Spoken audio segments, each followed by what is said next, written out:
Hey there, welcome to day 254 of the Get Your Goals Annual Challenge. Horne-Ellstrom here, and we're talking about ego and identity today. And these glasses are definitely not my identity. And they don't fill my ego either because I just broke them and broke an entire side off. So I might pop the lenses out because they are prescription, not that they help me see, but they can help me to keep the light out and help a little bit.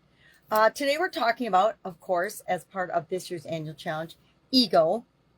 Our ego and our identity, what they are and what do they have to do with us achieving or not achieving our confidence goals. Well, ego and identity are closely related to and tied to our level of confidence. Ego is how we perceive ourselves in the world. How do we fit into the world? How are we perceived and how do we perceive the world, right? Our ego is tied up into that.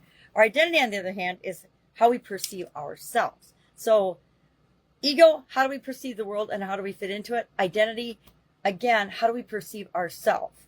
Now,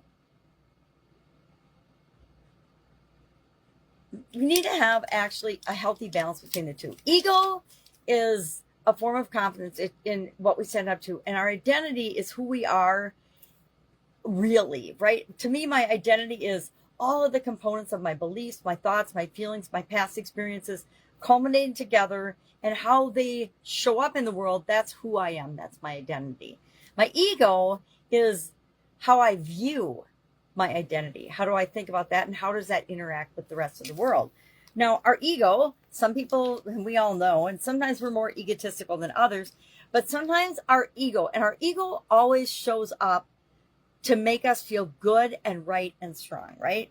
That's our ego's job. It's a subconscious thing, really, I think, a feeling that pops up to defend us in face of adversity or from other people or from outside threats, things like that.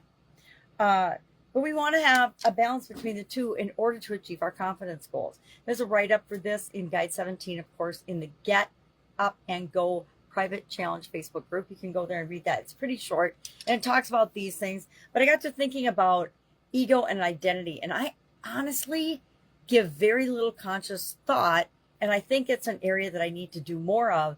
Just like storytelling, it's something I need to get better at, that I know I need to do, but I haven't really done much about it. Same with my ego. Sometimes I need to just check my ego and listen to the feedback I'm getting and say, what is this here to show me? If this is how I'm coming off to someone, then I need to take that into account and adjust my behavior, at least with this person and in this situation, accordingly.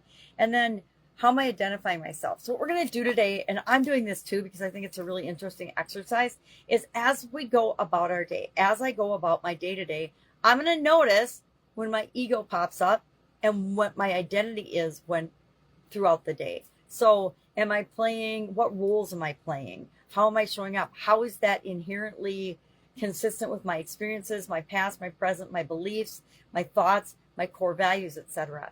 A lot of times we'll hang on to a version of ourselves for much longer than we should. I think I shared this story about Pajama Grandma, and when I first came online, it was like my protective persona, so that it was really me, but it was only a part of me, just like I took to corporate America. Only a parts of me went to corporate America, not all of me, right? Not my crazy, kooky, zany props me, but part of me, the most professional part of me, worked and served in corporate America. So today, that's what we're doing. And I already started a list. And what I'll do is I go about my day. I'll look for examples when my ego is showing up in a positive or negative way. Because I want to know, am I letting my ego and how I interact with the world getting in the way of achieving my confidence goals and objectives? Because if I'm acting too egotistical, that is a sign to the world that I don't have confidence in that area. If I'm stuffing my ego down all the time, then that's also a sign of confidence. So I want to be somewhere in the sweet spot in the middle. So any questions about this, hit me up. Otherwise, I would be with you tomorrow. Have fun with this. Like I said, it's an area that I have given very little conscious thought to. And so I'm excited to do this exercise today right along with you. All right. Have a great day. I'll, of course, be with you tomorrow.